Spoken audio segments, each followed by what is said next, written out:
All right. So today we're going to take some time in exploring some of the basic telephony terminology. All right. I know this is part of the telephone systems conventional way. Next time we see each other, and that's why I wanted to also do this. Well, two reasons. One is you need to know the basic telephone terminology. Two, the class that is going to be on the VoIP telephones, I want to do that in person, okay, which is going to be what, Friday or Thursday, something like that. So today we're going to go over the terminology that has to do with telephony. You need to know that, all right? If you're going to go into the business of what I call modern telecommunications. Why do I call it modern telecommunications? Because of the conventional understanding of the word telecommunications is has something to do with radio, okay, which is a whole beautiful science on its own. However, since the late 90s, beginning of 2000s, the networking and otherwise telecommunications has evolved to the point that how do you classify that? Infrastructures? No. IT? No, because so I call this thing modern telecommunications, and some people do that too. It's not an official term, but I think it's the most accurate. All right, so let's take a look at one by one what is what when it comes to the terminology that has to do with the telephony. Where do I start? Do I start on this side or do I start on this side here? Let's start here. All right. Whoa, no, that's not the one. My mouse.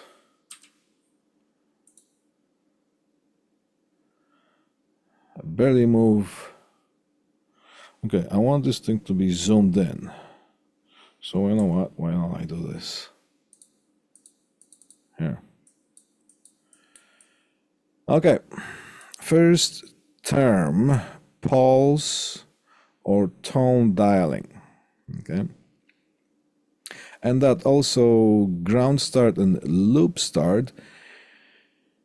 These four terms, they are connected with, they go way back to when the etymology, if you will, of this terminology reaches back to where things have started with telephony. Pulse. All right, so before, when we had those central offices, and central office is, when it comes to telephony, central office is a facility where all the lines are coming in.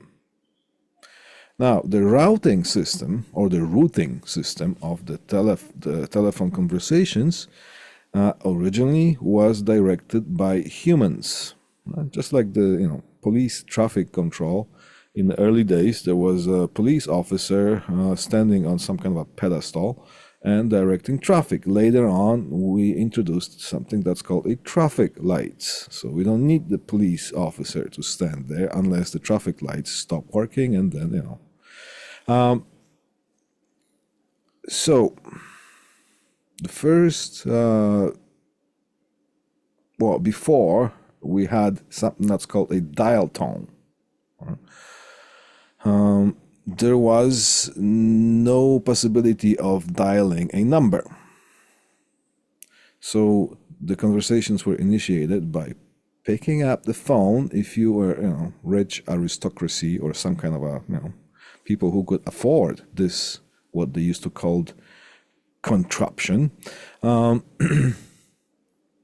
pick up the phone and the light would light up on the switchboard at the central office, where the person who was sitting there would notice that and plug in their headset with that quarter-inch plug with tip and ring on it, right?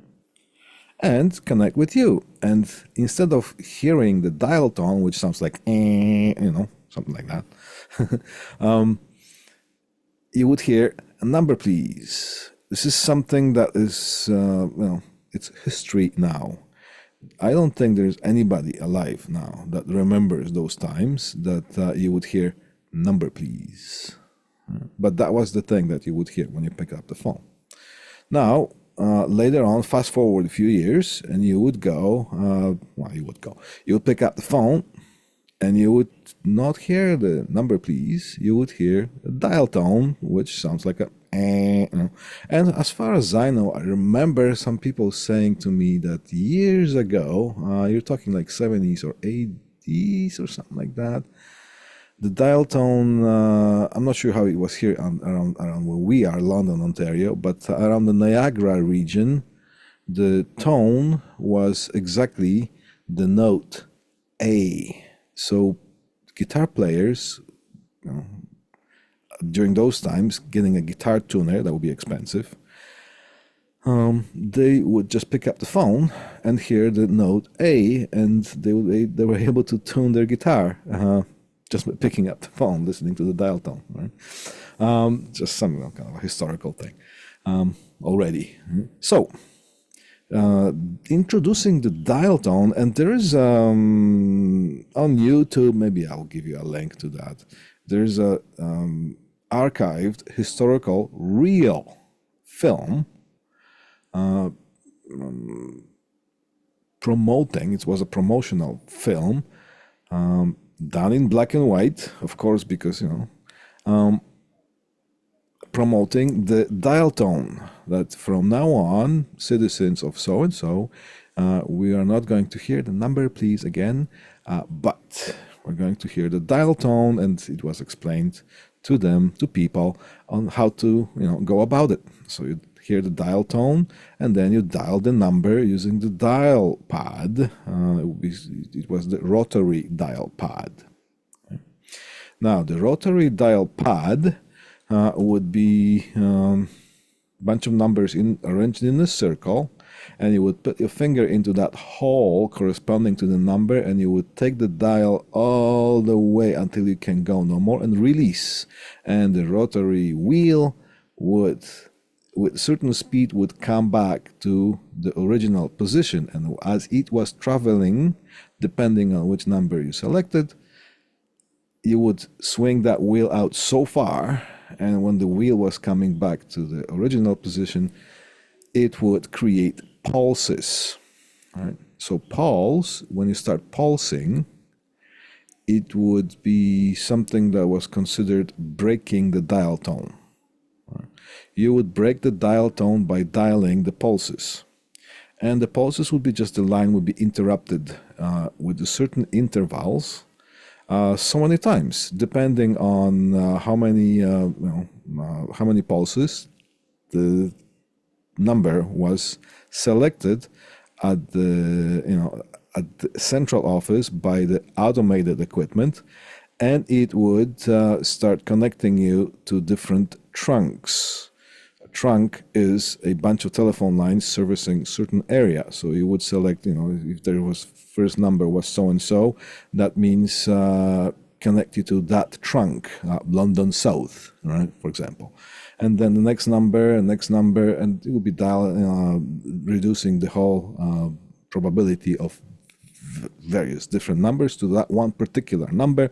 And of course, then the ringing circuitry would be initiated to produce a ringing voltage. Remember, go back to what the ringing voltage is. It's 90 volts peak to peak, riding on negative 48 volts DC. Normally, the phone line just sits at negative 48 volts DC. Then, if you wanted to make that telephone ring, you would introduce a sine wave of 20 hertz, 90 volts peak to peak, riding on that negative 48 volts DC. Then the telephone at the recipient residence, it would have the circuitry to discriminate that type of signal, and it would create a ringing. Now, why was it 20 hertz? It's because first there would be just two bells side by side with the hammer in between them, and the sine wave would make the hammer swing one way or the other, depending on which cycle of the sine wave you would have at the frequency of 20 hertz, and those two bells would start ringing. So that's why we have 20 hertz for that. It was the best optimal, pleasing tone of those two little bells ringing. Right? So pulse would be the type of dialing that was introduced when the dial tone was introduced. Right? Now, later on, the tone dialing was introduced, and it became popular and more popular not that long ago, actually. Well, relatively. So it will be something around, beginning of 90s or something like that. More and more of tone. Well, of course, the tone was introduced I don't remember exactly. Was it beginning of 80s or something like that? But it was half popular. Certain communities would have the ability of dialing with the tone, and certain communities would still be just on the pulse. And later on, things turned quicker and quicker. So by the year 2000 or something, everybody was able to dial tone. Plus, by dialing the tone, you can enable choices. Press 1 for this, press 2 for that, press 3 for the other thing. So the automatic receptionists were introduced, right? Automatic attendant. So here is the problem. Sometimes, not a problem. That type of a challenge that you can encounter. If you're servicing a telephone system, a popular service call would be, well, we can dial out, but if there is a choice, I'm calling some kind of a drugstore and say, to hear our hours of operation, press 1, to hear our address, press 2, and so on. And at the end, maybe you would get the number to press for the thing that you really want the most, which is talk to a human, right? And so the service call description of the problem description would be, we can dial out, but we cannot make those selections. Well, most of the telephone lines, if not all here, they can still understand the pulse dialing. Right? So if you can break the dial tone in two ways: by introducing a tone or by introducing pulses. Then the dial tone breaks. The dial tone goes silent, and the telephone circuitry at the CO, a central office, goes into the listening mode and detection mode. So what would be the problem? Sometimes, not sometimes. Most of the phone systems, the conventional phone systems, like Meridian 616 or 3x8, which 6 lines in, 16 extensions inwards, right? And 3x8 goes by the same logic. Sometimes something happens, a lightning hit or any kind of a glitch. The system gets deprogrammed, and by default it switches to pulse dialing. So when you pick up the phone, you select a line through the system and you start pressing numbers. Then the phone system, instead of introducing the tone dialing, it starts pulsing the line. So, because the phone line from the central office, yes, it can understand the pulses, it will connect you to the right number. But once you start getting the automated attendant, which would present you with choices: press 1 for, press 2 for, press 3 for, whatever. Right? Then when you press the numbers on that phone that is connected to that system, that phone system still produces pulses. And the automated attendant at the other end does not understand pulses. Because once you make a connection, the connection is there one-to-one, has nothing to do with the central office anymore, except just the routing of the signal. Things are patched through, but you're connected to the recipient's phone system or a telephone. You want phone system because you have automated attendant, so you have a choice to make by pressing a certain number. And if you're producing pulses, that thing will not understand it. It needs to, it's listening to the tones. So, simple telephone. Now, I don't know why still some of the conventional systems, they still have the option. Not only they have the option of dialing pulse or tones, when something resets, it defaults into pulse dialing. So, just so you know. Right? Now, the tone, what type of, what's going on with the tone? It says DTMF, tone type dialing.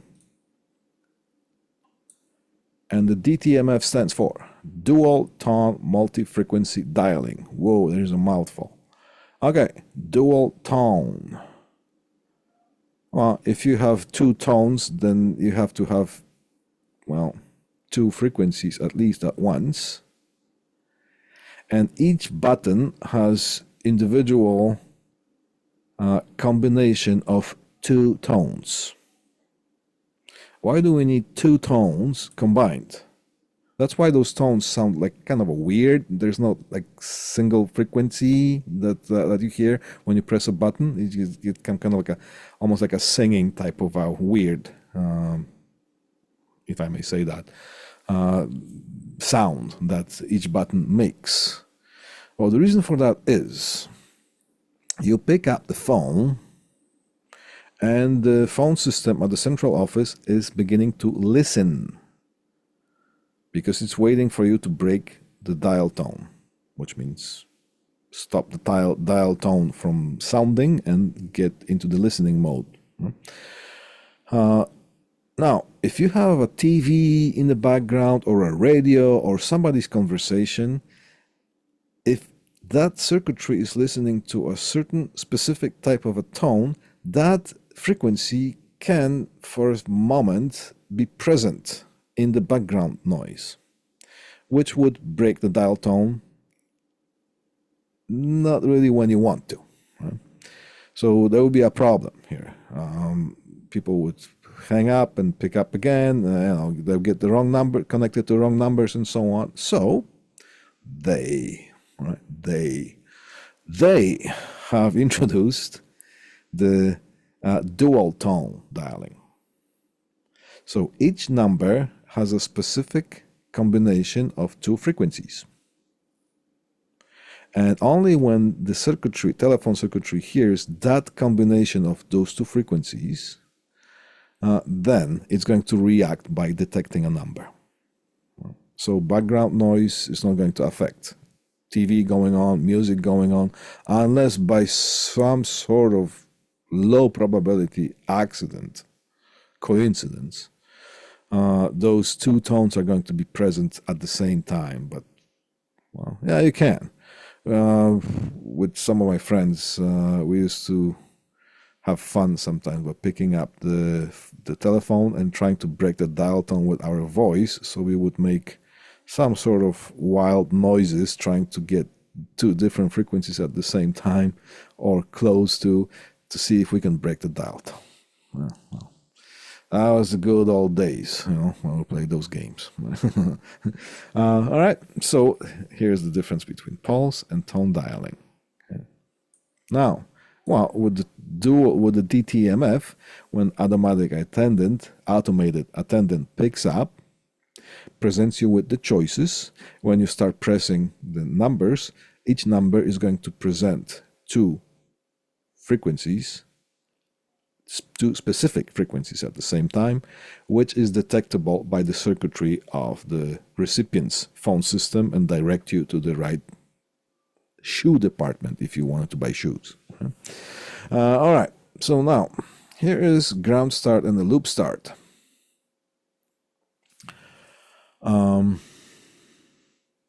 Long time ago.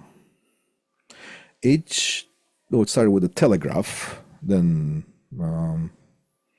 telephone lines. But each circuit would consist of one line.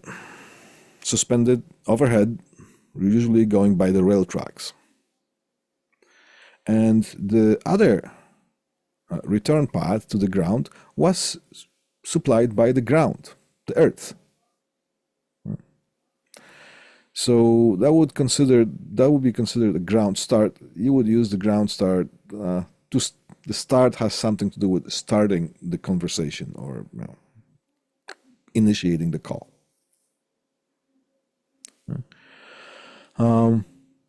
Now, later on, I see that we have that slide here somewhere. Where's the tech stuff? No, that was the pots. I don't think we have that here.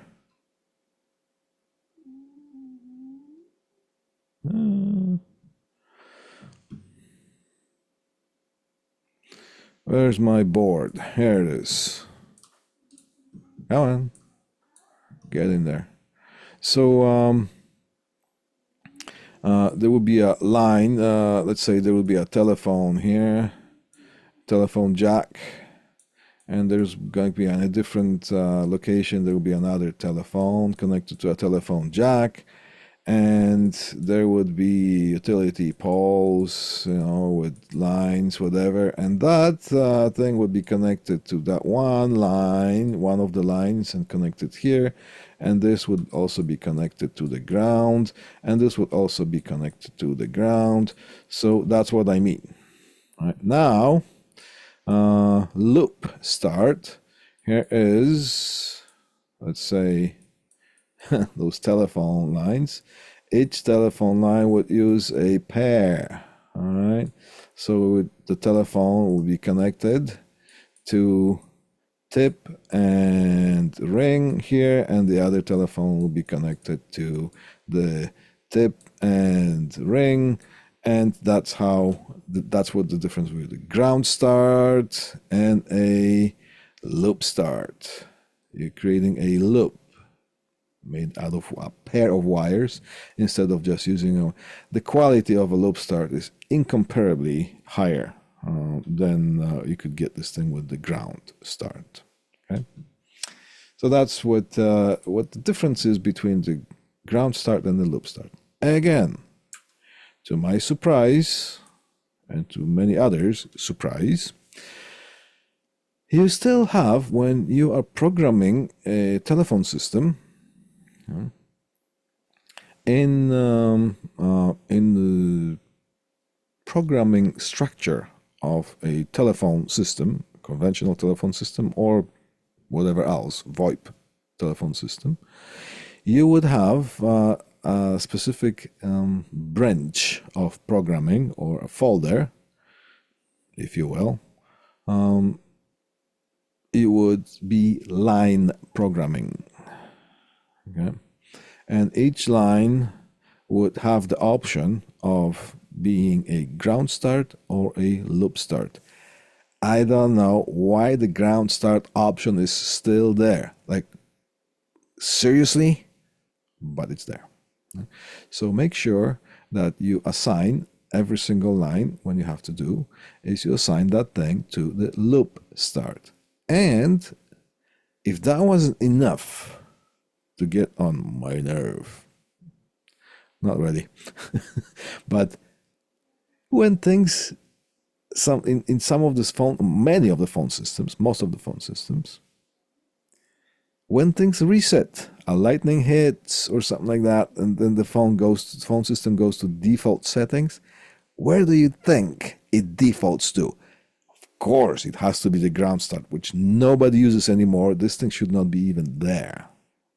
But in many phone systems, the option is there in the line programming section, programming of the lines section of the program structure for every phone system. Right? All right, we spent some time on this. The other stuff is going to go much quicker. Right? Now, this DoD and DID has something to do with the end user of the telephone system. So on your desktop. You will be the end user. Right? Now, when you program the phone system, the telephone. Where are we here? The telephone here, and right here, all right? The telephone is connected through the big frame. Remember, we connected that already. Connected to the phone system. Yeah. You can program each telephone to behave whichever way you want, based on the options that you have, of course. You pick up the handset or a headset, headset, okay? Different literature lists different things. And the program, the phone set can be programmed as DOD, DID, or hotline. All right, DOD, direct outward dialing. Oh, well, there's another option. You pick up the handset and nothing happens. It's just like if you didn't pick up the handset. You manually have to select whether you want to dial internally or select an outside line. Or select a feature, for example, a paging feature, if you want to make an all call announcement. So, you can also program the telephone set. If you pick up the handset, it goes into direct outward dialing, which means it automatically selects whatever available line is free that is connected to the phone system from outside, and gives you the dial tone that would be the central office dial tone. And you can start dialing a number, and it's going to connect you to whatever outside recipient that you're dialing. Now, of course, direct inward dialing is you pick up the handset and something that is labeled as an intercom button lights up, which means you also hear a dial tone, but the dial tone is not the outside from the central office dial tone. The dial tone is, excuse me, generated by the phone system that is locally installed, and you can dial an extension of somebody else that is also using the phone that is connected to the same system. So it's the internal dialing. Or, as I said, you can just have this phone set programmed to not react, and you have to press either an intercom button manually, or you have to press or select a select the feature that grabs first available line, or some of those phones have programmed that you have a choice of which line you want to use. Line 1, like you can see indication of if line is busy or not. Okay? Now, hotline. What's a hotline? It's the DID or DID, doesn't matter. It could be phone can be programmed to dial internally or outward with a specific number. So you pick up the phone and it just dials the number, whatever the number you program to dial, just upon picking up the handset.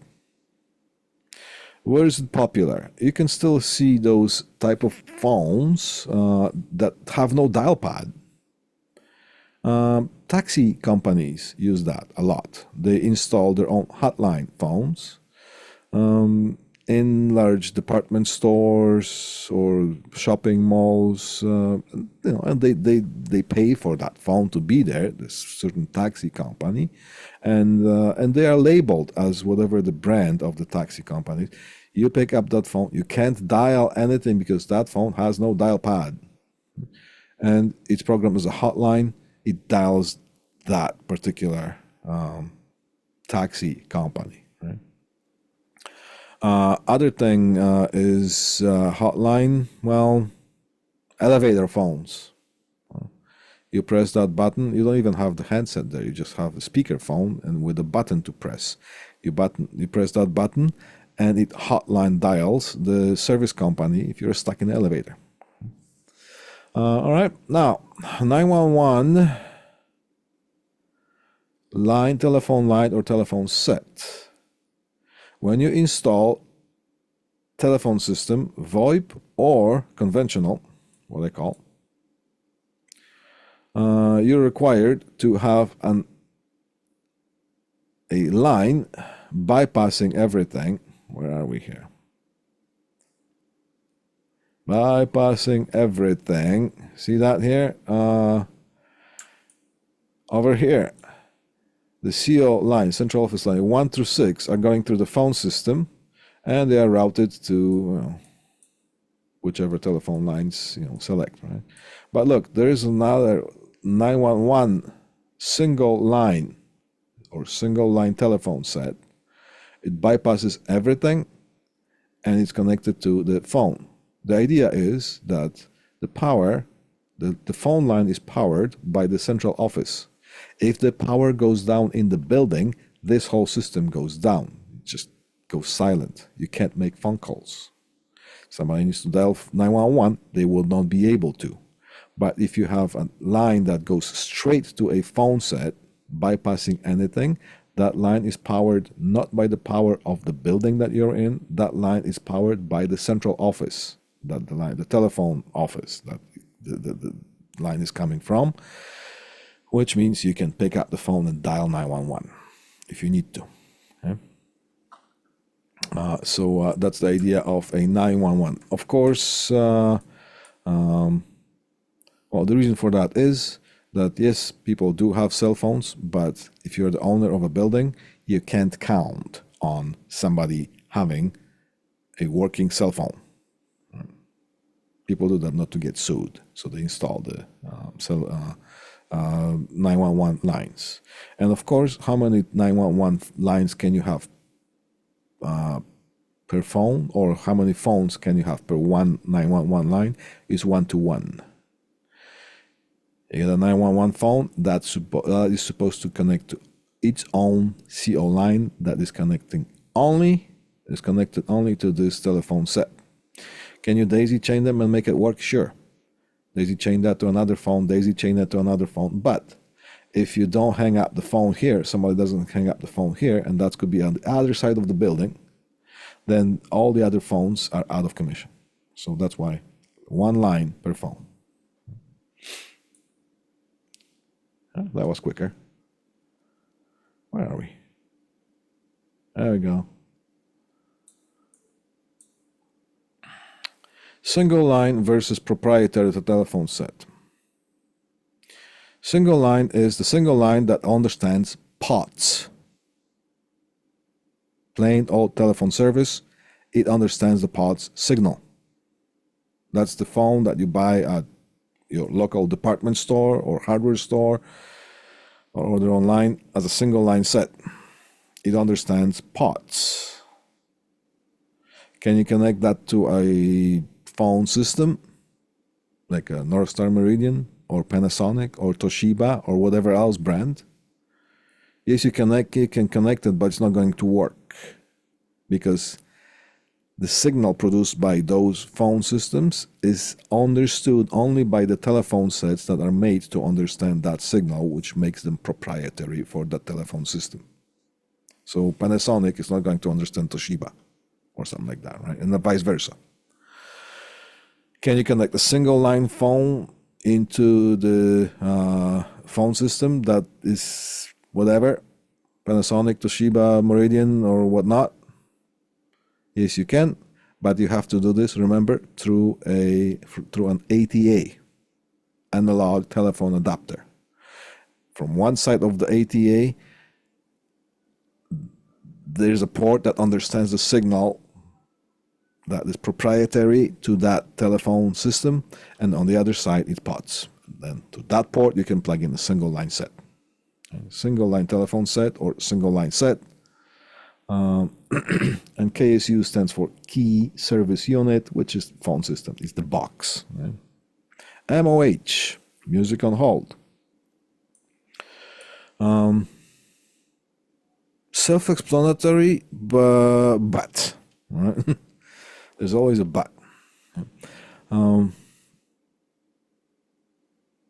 Hi, let me put you on hold. Somebody puts you on hold and you listen to some sort of somebody butchering some sort of a Casio keyboard and calling it music. And at the same time, if you're in the mall, you hear the background music from the mall and you can't not listen to the phone because they can say hello anytime. So that kind of, it's one of the downfall of the music on hold. Somebody still has the bright idea of, I am going to play music while you're waiting to talk to me, so you enjoy the time being on hold. No, I don't enjoy the time being on hold. I want to talk to you, all right? So just, plus, even if you with your one ear, you have to listen to that music on hold, and with the other ear, you have to hear that background music pumped through the speakers in the shopping mall, then your time is really, really pleasant. So, and people don't seem to understand that, who are, thinking that they are trying to make your life, pleasant. All right, but aside from that, good thing I'm not bitter. All right, so music on hold also, somebody had a pretty interesting idea, and it turned into a business. There are music on hold companies, MOH companies, that will have sales department, and the sales department would contact some sort of a corporation, and they were going to say, excuse me, sir, if you put somebody on hold, would you rather have them listen to some kind of a radio station, or would you like them to listen to the advertisements that have to do with your company? And they say, well, the second one, of course, yeah. All right, we can do this for you for so and so money. So, and that money is not that hugely, expensive for corporations to pay, and they, so they agree. They purchase the music on hold service. So sometimes you're going to install the music on hold boxes. What is it? It's a box in the form of a modem, size of a modem, that has an Ethernet port, and that Ethernet port with Cat5e, for example, you connect that to the network, one of the ports of the switch of the network. The other side of that box has an audio port that you connect to the music on hold audio input of the telephone system. Simple, right? And that's all you have to do. Just do the connection and hang that thing on the plywood board that is there in the communications room to support all the equipment. What does that do? Well, that box has some sort of a memory device, like a hard drive or something like that, into which a content is uploaded. So let's say for this month, music on hold content is so and so, and it's a loop that plays for maybe 5 minutes, and on that loop is like, did you know that we have special on winter tires this month, blah blah blah blah, right? And get your family to do this, get your family to do that, because everybody loves their family and everybody loves their beautiful children and all that stuff. So all that stuff is being put onto that advertisements and stuff, and it is played in the loop. It just keeps rolling, keeps playing in the loop. So when a new content needs to be uploaded, that outside company, it could be anywhere in the world, they have some kind of a recording studio, and they produce the content, quality audio content. They log in to that box from wherever they are in the world, push the content onto it, and make it play, and that audio plays. So if somebody is being put on hold, instead of listening to radio station, they listen to the advertisement that is tailored to the specific company. All right? So that's music on hold business. All right? Dry contact relay.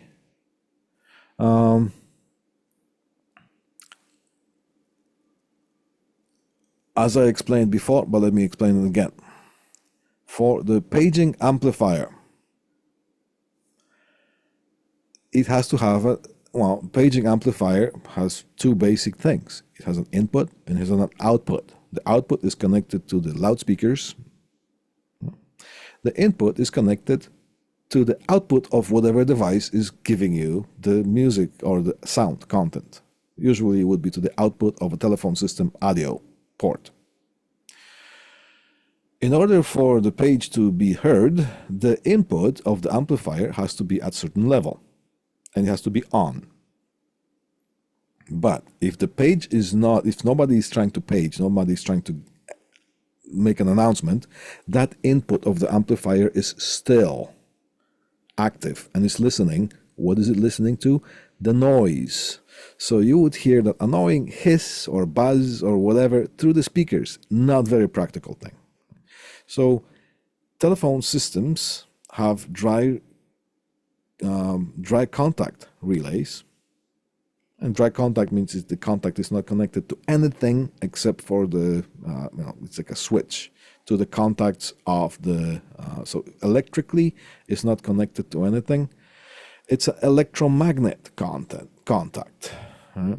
Like a relay. Not going to get into explanation of what relay is. If you want, go ahead. Please educate yourself, or maybe you get this content in other subjects. Or if you want to talk to me later on, stay after class, I will explain that to you. All right, so what happens is the paging amplifiers have two ports. One is the input, the audio input port, and the other one is the dry relay contact input. So when the phone system gets into the paging mode, it activates the audio output and it activates the dry relay contact. Now, when on the amplifier's side, the input is activated by the dry relay contact. So if nobody is paging, the dry relay contact of the amplifier is released, making the input inactive. So the speakers are silent. Only when the dry contact is activated, then the input of the amplifier is activated, and so they kind of work in sync. The amplifier is listening, is waiting for the enable kind of a signal by the dry contact, then it enables, and the phone system is providing that dry contact. Okay, and PI stands for paging interface. We already talked about that. CO, central office. We spent so much time on that. I'm not going to explain it again. It's the telephone. This is the building or facility where all the telephone lines go to and come out to the rest of the world. Single line. Right? POTS implements a loop. Single line. A pair. A pair is a single line. A line, telephone line, consists of a pair of wires. Two wires, two conductors. Single line. SL.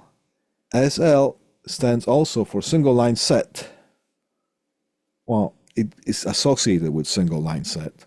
Single line telephone set that understands the POT or the POTS signal. Okay, that's all there is to it. Single line set. Here's a single line. That means it's a POTS line. Rollover. Rollover.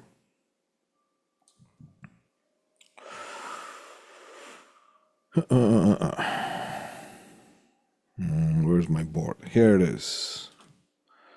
Okay. Where are we here?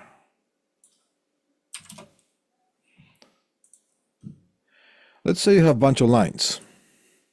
Line 1, line 2, line 3, and line 4. Let's get line 5. A company has purchased 5 telephone lines that are connected to the BICS frame, and they are routed to a specific telephone system input of the CO lines. Because the company employs so many people, and they have calculated that with this number of people, And usually it would be like, 10 or 15 people. You can get 5 lines because not everybody at the same time is going to use the telephone line. So this is a good proportion of, that's why they have a system like 616, right? Let's get a 6 lines here. Line 6, all right? And 16 extensions on the other side. All right. Now, with 6 line, with the size of the company, 6 lines is a good, let's say, here's a scenario that 6 line is servicing them just fine. Right? There is no any traffic issues or with the telephone, somebody has to wait or the lines are busy. Sometimes you're going to have all lines busy, but not too often. So yeah, that's best, for the money that the company pays for the telephone lines, this is the right amount of lines that they have. Okay, we got the setting. Now, each line is going to have an individual telephone number because when the lines are being provided by the CO office, by central office company, each line has its individual telephone number. But if you're a company, you're going to have to advertise a telephone number for people to being able to reach you or call you. What are you going to do? Are you going to publish all 6 telephone numbers? No. That would be really way too confusing. What if there's a bigger company and has 135 lines? Are you going to publish all those numbers? No. You're going to publish only one number. And usually it will be line 1, but it could be any of those that you have to let the central office company know which number you want to be published. Okay. And that will be the main line. Let's say line 1 is the main telephone number, okay? So then you can include all these lines in a rollover sequence. What does that mean? This number is the one that's published.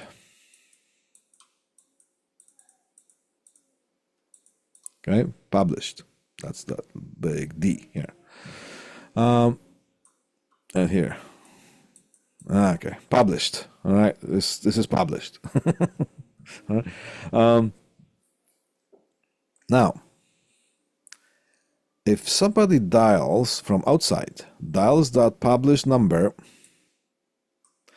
the central office is going to try to connect them to this published line.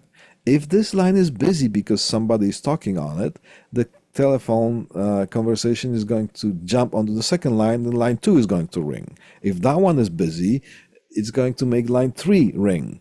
If that is busy, it's going to, and so on. And if that is busy, it's going to start again trying to ring number 1 again.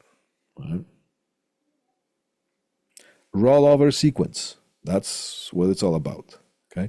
Now, you only have to publish one number and all these phones. Now, if somebody decides it's okay, our company has grown a little bit. We're almost done, guys. Okay. Then, well, we need 5 more lines. Then that published line still is not affected. You still have that published telephone number for that company to reach you, either in the good old phone book, in the yellow pages, or on the internet, Google search, or whatever else, right? That phone number. Also, if somebody from the inside of the company picks up any of those lines, so the phone system could have a hunt group, line hunting group, hunt group, set up to, and you introduce line 1 through 6 in that hunt group. And ever heard of like dial 9 to get out? And that hunt group can be identified as 9 under the number 9. So somebody picks up the phone, dials 9, any of the available line. So if line 1 is somebody's talking, it's going to see if line 2 is free and so on. let's say line 3 is free, it's going to pick up the line 3. You dial out. On that person's display, on the recipient's display, this is not the number that is going to be displayed. It's going to be the published number that is going to be displayed. Right? So that's the idea of the rollover sequence. Now, we're going to talk about the other stuff, but that's pretty much we already talked, but we're still going to mention later on. Okay. Then that thing here, the rollover thing, works nicely with something that's called an ANIC number. ANIC stands for Automatic Number Announcements Circuit. Another mouthful. And notice when I passed around my butt set, or diagnostic set, or installer's set around, there was a number written on the side of it with the magic marker, permanent marker. It was this number. Because if you pick up the line, if you plug in to a specific line on the BICS frame in the communications room, and you switch the switch on your butt set to basically, it's just like picking up the handset, and you dial the area code that you're in plus this number, there you're going to be connected, and this one only works with Bell Canada. Right? Other companies have their own ANIC numbers. So TELUS, somewhere in the western provinces of Canada, will have their own ANIC number or whatever else. Right? This works with Bell Canada. You dial that number, and what's going to happen? You're going to get automated answer. Automatic circuit is going to pick up, and it's going to tell you the number of the line that you have connected physically. Right? That helps when you are installing phone systems and you need to find a certain type of line. Maybe something was connected in a wrong way, which happens, or maybe another line was being purchased and not labeled. Then you're going to have to. It works only if you have voice circuitry. If you have a dry loop, which is the internet, only DSL signal without the voice, then you cannot use that because you have no dial tone there. Right? That only works with the voice lines. All right, we're going to stop here, and we have covered most of the other things already. KSU, Key Service Unit, is just the box. Also, PBX, Private Branch Exchange, they're the same thing, except PBX tends to be a little bit bigger phone systems. KSU tends to be labeled as smaller telephone systems, but they can be used interchangeably, right? Pods, we already talked, plain old telephone. Tip and rings, we already talked. The ATA adapter, we already talked. Battery present, do we talk about it? Maybe not. It is the negative 48 volts DC present across tip and ring. It should be negative here. And that is the voltage, DC voltage provided on that line by the central office. It has nothing to do with the power in the building that you're in. Right? So that's why sometimes you can say, yeah, the battery is present, but there is no dial tone. You can hear that. Okay? RJ stands for registered jack. We already talked about that. Trunk, I kind of mentioned that in the beginning. Trunk is a cable with many, many, many pairs that is designated for a certain area of the city, for example. What does it say? Multiple telephone lines physically bound in one cable. So you could say, oh yeah, from the central office, this is the London East trunk. Okay, this is the London West trunk. It has it's a huge cable containing all bunch of other cables inside that is servicing one area. That's one way of describing it. But a trunk is combined, many lines combined into one cable, right? Servicing certain type of area. All right. Okay. I think we have done the terminology here, and if you're not clear on any of those, and if you get a job later on, and if you're stuck with some of that, I always say you can always contact me, and you know how. All right. Thank you very much. We've gone maybe 5 minutes over time because I was supposed to finish at 10:50, and it's 10:57, so it's like 3 minutes, right? Okay, cool. Thank you, and I will see you when I see you. Some of them a couple days from now. All right. Bye.